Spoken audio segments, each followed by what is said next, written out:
అబద్ధం చెప్పలేదు, గతంలో కూడా అబద్ధం చెప్పలేదు. ఒకటి క్లారిటీగా అడుగుతాను చెప్పండి. ఇప్పటి వరకు క్లారిటీతో అడగలేదా? అట్లా అంటే మళ్ళీ ఇప్పటి వరకు మీరు చెప్పిన అవన్నీ ఏదైనా కూడా కాదు. ఒకటి క్లారిటీ, మీ సాక్షిలో రాసింది పార్టీ శ్రేణులు ఆగ్రహాన్ని వ్యక్తం చేస్తున్నాయి. మీ నిర్ణయం వల్ల కూటమికి అనుకూలంగా, కూటమికి లాభం చేకూర్చేలాగా మీరు నిర్ణయం తీసుకున్నారు.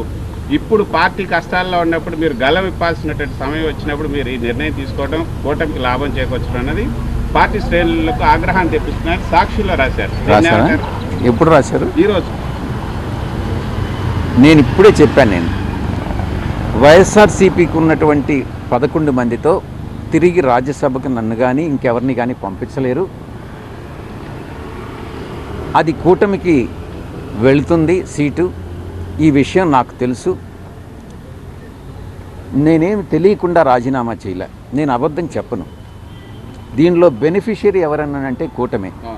అది వాళ్ళకే వదిలేస్తున్నాను.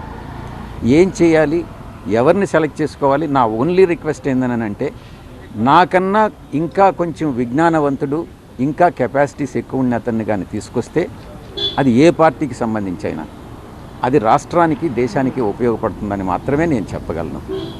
ఇది మీరు సాక్షిలో రాసింది 100% కరెక్ట్.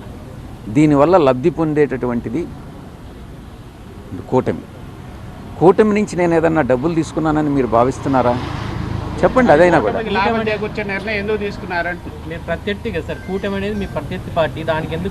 నేను ఒకటే చెప్పాను నా ట్వీట్లో, జగన్ గారు నా శ్రేయోభిలాషి.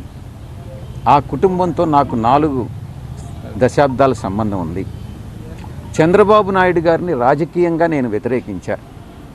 కుటుంబ పరంగా ఎటువంటి అభిప్రాయ భేదాలు లేవు, వ్యక్తిగత విభేదాలు లేవు.